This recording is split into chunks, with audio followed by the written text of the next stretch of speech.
Thank you. All right, quite a great bunch of people here. So let's kick it off. So I've been building the team here at Wrike for quite a while. We initially started as a customer success team, then we transitioned in this hybrid model, and it presented a lot of challenges, a lot of opportunities, and a lot of excitement for the people who are part of the team. So I'm going to share how exactly we did that, what were the roadblocks, what were the success factors that we discovered, and more.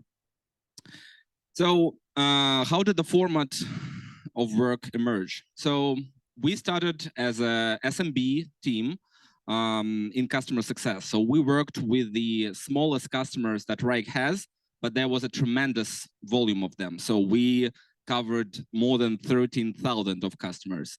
And we learned to work on scale. We learned to automate our processes. We learned to build a lot of integrations. As a result, we were able to effectively cover a very large volume of the clients and at the same time achieve the targets that we had. Of course, in customer success, we were talking about customer retention. So then we started diversifying our approach. So we have a professional services team at Wrike that delivers paid services to the clients that include setup of the account, deployment, implementation, again, sharing best practices, change management, and so forth and so forth. So we thought, why not go in that direction? So in addition to our customer success work, we also started doing some professional services, and we understood that this is very doable as long as the business processes are set up in the right way. But then we had yet another line of thinking. We worked with the smallest customers, and obviously the sales teams that were collaborating with us, they could not prioritize these accounts. They needed to work on strategic deals, at least on the mid-sized deals. And everyone we served as a part of our customer success team has fallen into like a tiny category. So yes, they helped, and we appreciated their help a lot. But we ended up sometimes in ridiculous situations when, let's say, a 5-employee customer organization got contacted by 5 people from Wrike: an account manager, a customer success manager, renewal manager, professional services consultant, and support agent on top of that. They were like, literally, you're hiring a separate employee for every single person that works in our organization. That was a little ridiculous. So what we did, we decided to engage in this kind of a one-stop shop approach where every single ADM, we were not called ADMs that time, but still, basically provided all sorts of service to our account base, both the commercial side of the business and the value selling, and as I said, professional services. So for quite a while, we were wearing not 1, but 3 hats at any given moment. Now, when we converted to the hybrid model, when we started doing the sales in parallel with the customer success and the single person covered both functions, what did we discover? What were the advantages and limitations? Obviously, for the clients, this was very convenient. They received best practices from us. They received some assistance in setup, but most importantly, they received assistance in achieving their strategic objectives with our product, because obviously they purchase Wrike and any other SaaS solution for a reason to get good return on investment, right? And basically, if this goal is not achieved, any adoption, any setup, it doesn't make a lot of sense. So the fact that they could contact a single person who could basically answer all sorts of questions and provide assistance in all directions was very convenient. Another thing was the fact that we did not start with aggressive selling. You know, especially in our volatile environment in 2023, when the tech market is not probably in the best state, companies get attacked by the salespeople. They receive a lot of calls per day. They receive dozens of emails. Everyone is offering something. And they naturally developed some sort of a barrier. So they don't want to talk to people. They want to basically mind their business. They want to make sure that they achieve their business outcomes. So we took the other path. We contacted them, but instead of trying to sell something, we actually started with giving them value. So as a result, the whole barrier that they usually build for all the vendors, how they call them, it was either completely eliminated or it was significantly decreased. So as a result, when we started asking discovery questions to the clients to identify any upsell opportunities, this happened way more naturally compared to people who were just doing the sales part of the role. And obviously, again, I'm not going to be like Sherlock Holmes here. It is an economically effective model because when you have one person who covers two functions, you basically can pay one salary instead of paying two, which is obviously good, especially in the budget saving mode many businesses are today. There are obviously some limitations involved, one of them being the fact that the hybrid model only works to a certain extent. I intentionally stressed out multiple times already that the segment that we're currently covering is the SMB segment, so small and medium business. When the client grows to a certain level from the spending standpoint, the complexity of the use cases involved grows dramatically. So basically, any mid-sized client, and especially a large client, becomes like a collection of mini clients because every department may have separate goals. They may be completely unrelated objectives that they're dealing with. And if you want to effectively retain this customer and in parallel trying to upsell something to them, then basically you have to spend 3-5 times more resources on them in order to achieve both outcomes. The next thing is obviously related to the onboarding function. This role requires a lot of expertise. So from the customer success perspective, it's a super expert level product knowledge, then the knowledge of the industry best practices, market best practices, a certain level of business acumen that is also critical for any salesperson and any CSMs. And on top of that, the ability to sell, the ability to hold tough negotiations, to establish time-based incentives, to understand what should be the pricing policy in any given situation. So this is something that is also required. So as a result, the onboarding process and the time that we dedicate to onboarding the account development managers is longer than the onboarding for a regular salesperson or a CSM. Finally, the limited number of touches with each client. Like I said, the scale of our books of business is dramatic. So if a regular account manager can work with like 50 clients, the average number of clients in the ADM motion starts with like 350. So given the fact that we have quite a lot of accounts that every ADM needs to effectively serve, we need to be extremely effective from the perspective of each touch point that we have with the client. So we need to squeeze as much as possible from every conversation. We need to give them as much value as possible. And in parallel, we need to reserve some time. So we would have the opportunity to ask discovery questions, identify upsell opportunities, and as a result, grow these accounts. Now, when I was building that, I actually had no clue that this is something that has already been done by anyone else. I was just doing everything through a trial and error method. But if anyone knows this guy, Nick Mehta is the Chief Executive Officer of the Gainsight. Firstly, I think he's one of the most famous opinion leaders in customer success industry in general. And secondly, he basically manages the most successful customer success platform there was. I mean, there are some competitors at the moment, but still they are nowhere close to Gainsight from the capability standpoint. And what I discovered after several quarters of this ADM motion was the post, actually a series of posts by Mr. Mehta, where he highlighted that the hybrid model is kind of the only way to effectively manage the SMB segment in the SaaS business. So he literally wrote that if you are not doing that already, then you are already behind.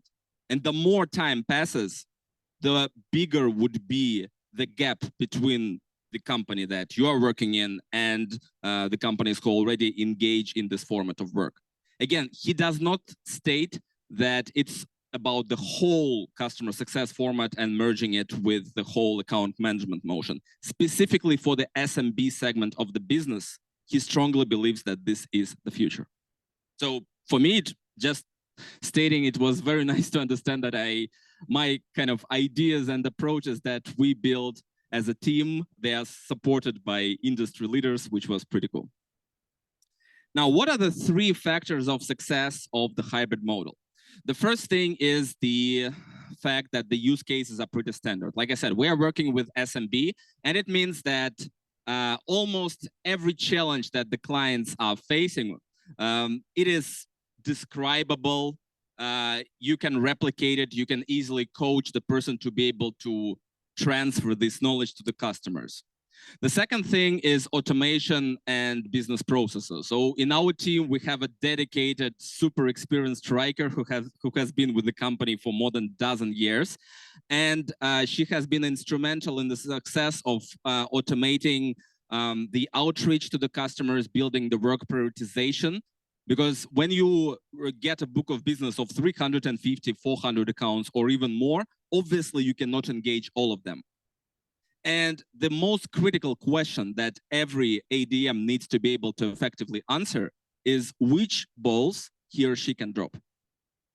And the integrations, the business processes, and the solutions that we use to achieve visibility into our books of business plays a critical role in our success. If we simply looked at the account list, let's say, sorted them by monthly recurring revenue or by the renewal date, we would not achieve even like 40% of what we achieved to date, and from both the results perspective and the trend perspective. And like I said, I'm not going to spend a lot of time here. One-stop shop, this is something that is extremely convenient for our clients. Now, regarding the building of our process, so we started with very large book of business, but even when we were pure customer success managers with no sales component involved, we already had very high standards for the number of touch points with the customers, basically for the number of activities. It was not a nice thing to have, it was a must. Because when you have 1,000 clients in your book of business, if you contact, let's say, 20 clients per month, then it's very hard to tell whether the activities that you engaged in made a difference from the company retention standpoint, from a particular segment retention standpoint. But when you have 80 touches, when you have 100 touches per month, you already engage 300 customers per quarter. And 300, it's like 30% of the book of business. So the impact of the customer success work is already very noticeable. Either you're making a difference or basically your interactions with the customers do not make a lot of sense. We modified the onboarding process and we added the missing pieces. So even though we had to come up with the onboarding from scratch, but actually we had to take the onboarding of the salesperson, we had to take the onboarding of the customer success person, then we basically had to find the similarities, so we do not duplicate the two onboardings and the components that were included in them. And then we just described some of the things that were unique to our particular organization. We had some great wins after 2 months. So I'm not going to sugarcoat it. The first month was a very disturbing month for me because we didn't close any deals. On the second month, I think we maybe closed a couple of tiny ones. But beginning with the third month of our work, we actually started seeing the positive trend. We started with 3 people who did the ADM work. Then we scaled to 5. Then we scaled to even more. Now, from the automation standpoint, we leveraged the existing best practices that we already built when we were a customer success team, all that I already talked about, automations, integrations, how to prioritize the book of business and all that stuff. Also, we made a pretty tough decision to centralize our approach and do not allow individual ADMs to basically do whatever they want. We have a strategic communication plan. And all the customers, they, for example, receive the touch points that we carefully prepare as a leadership team. Because otherwise, what I've seen in other organizations I spoke with, and also previously in some of other teams here at Wrike, was that some of the account managers, they set up the cadences, let's say, in the marketing automation tool when the client received 29 emails in a row saying, oh, just wanted to bubble this up to the top of your inbox, which doesn't make a lot of sense and doesn't increase the engagement. So we send this in a centralized way, and this proved to be very effective. Now, from the work prioritization standpoint, we had to deal with 2 challenges. Since our team is measured both on hitting the sales target and on hitting the retention target, we needed to give the team members very clear instructions both regarding how to balance the work between the customer success part and the sales part, And then within these two buckets, which accounts to prioritize to maximize their upsell potential, and which accounts to prioritize from the perspective of retention. Again, we had to make a hard decision that certain balls needed to be dropped. Let's say that the smallest accounts on the monthly subscription, we usually do not prioritize them. It doesn't mean that we don't work with them at all, but given the fact that they don't pay us a lot and the churn of these accounts from the dollar amount perspective would not play such a huge impact on the total economic result of the company, we did not prioritize them heavily. This is what I'm trying to say here. So after the team has been scaled from 3 people to 5, then to 9, and then this January we found ourselves to be a 45 employee team, which made us the largest department in the whole sales organization in Wrike. I understood that I cannot continue sitting and individually transferring my knowledge to people, because even if I work 24 hours per day, this is still not a scalable approach. So basically, I took all the experience that I had when I still owned a book of business that the most successful people in our team had, and then we created a playbook. I call it 35 pages of pure fun. But this is not an encyclopedia that you need to read from cover to cover. It is literally a collection of cheat sheets that ADMs can use to address particular business challenges. How to prioritize work, there is a separate page on that. What does the standard day of an ADM looks like? We have a separate page of that. What do I do if I took a vacation for 3 out of 4 months, weeks of the month, and I have only 1 week to hit the target? We have a page for that. So this is something that we have deployed, and we leverage both. We leverage it both as a part of the onboarding process, and people use it on a day-to-day basis. And also, the playbook is not something that we have written in stone. We actually keep updating it as our business keeps evolving, as our business processes keep evolving. So we introduce the new best practices that we ourselves didn't know about, let's say, 2 quarters ago. Now, the key wins. So we started hitting the targets, and it was a big surprise for many people in Wrike. And at some point, it got to a very standard and stable attainment compared to many other sales teams in Wrike. Right now, we play a very noticeable role in the global company revenue. We started closing large deals. We still have a long way to go, but we are doing much better with the large deals compared to where we basically began. And the best practices and innovation that we developed, some of them, not all of them, obviously, turned out to be so good that right now individual customer success teams and individual sales teams, they approach us to learn the best practices that we initially kind of fetch from them.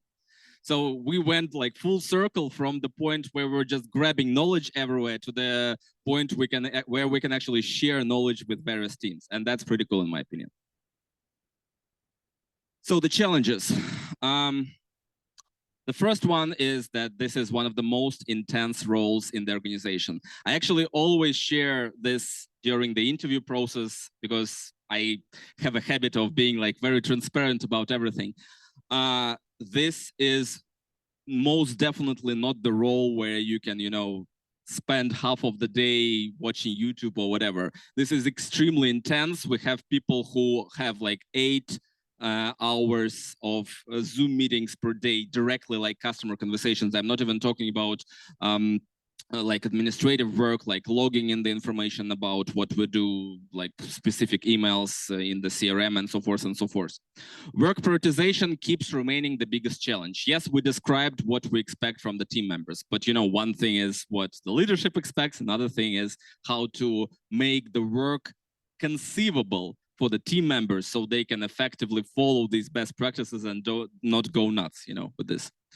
And scaling, especially if by any chance you would want to start building this in your organization, is very difficult in the beginning because you only have a small bunch of people who basically know what they're doing, and they have to serve as mentors to every single other person whom you are adding to your organization.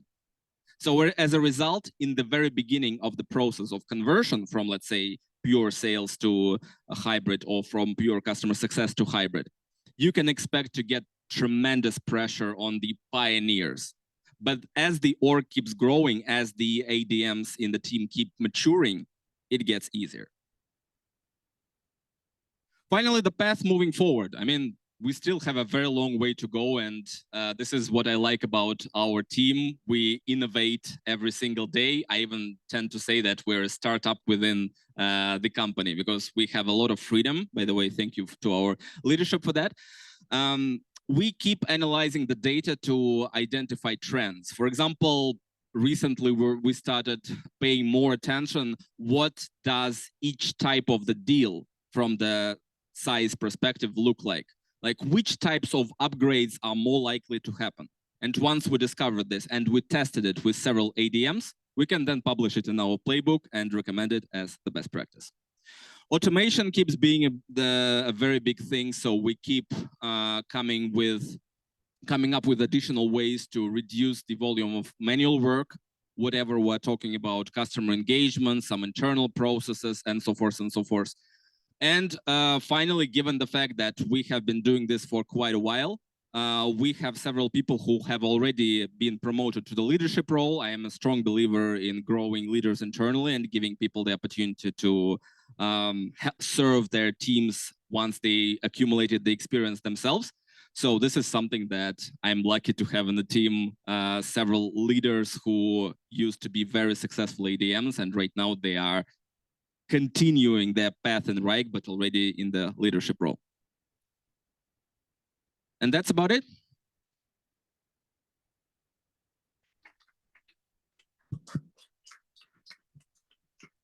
So if you scan this QR code, you can navigate to our Kakuma profile, where you can find more information about the culture in Wrike and the team and how we build stuff. But if you have any questions, I'll be happy to address them. Yep. Hi. Did COVID kind of like mess with any plans, or everything was intact?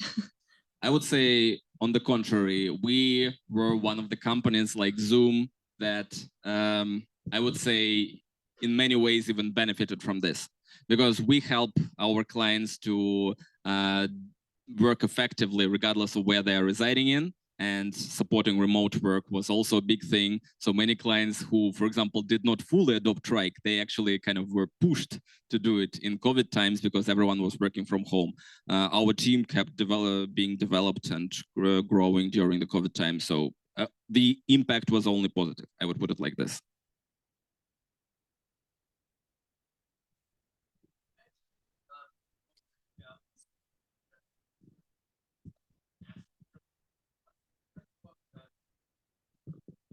Well, I mean, it depends whether we engage the clients that just purchased the product versus the ones that we have been working with for a while.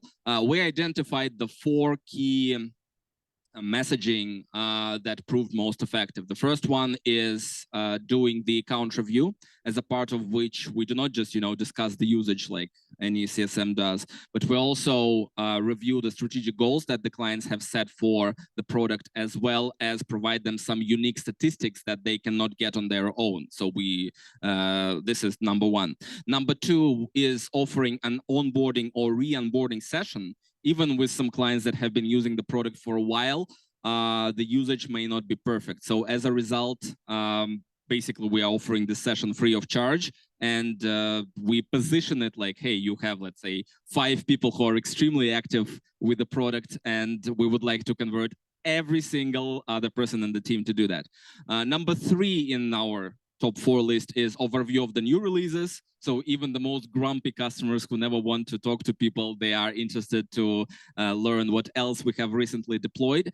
And number 4, it is best practices / process mapping session. So we can, for example, sit with the client for, let's say, 45 minutes and help them to streamline the intake process with our product or something else. So as a result, the value that they receive from the product is increased dramatically. And like I said, for starters, we do not ask for anything in return. So, yeah. Yes? The whole ADM is a global team, so every single country you can imagine, but I'm in particular responsible for the North American market. So ADMs and my team, they serve American clients and also cover the Latin America. We have Portuguese and Spanish-speaking people. But we do have ADM serving Japanese customers, French, German, I mean, you name it. We have a proud Estonian ADM who can cover Estonian accounts whenever we encounter them. Yeah, we had a question. You are targeting for this role very specific skill sets, it seems, and you mentioned you had like a challenging, demanding onboarding process. At the same time, you needed to scale and potentially scale fast. How did you balance that? Well, so several things. Firstly, the onboarding process, like I said, we literally had to reinvent it in many ways. Secondly, we have a great enablement team who supports a lot, and it's a separate team in Wrike that knows best practices, and they know it because in many ways I and other ADM leaders shared them with them. Also in Wrike, we have this culture of buddies. So every employee, when he or she starts in the role, receives an experienced team member as a buddy for the first 6 months in the role. So the person gets support not only from the leadership, from the trainers, but also from peers who basically know everything. Thanks. Okay, last question.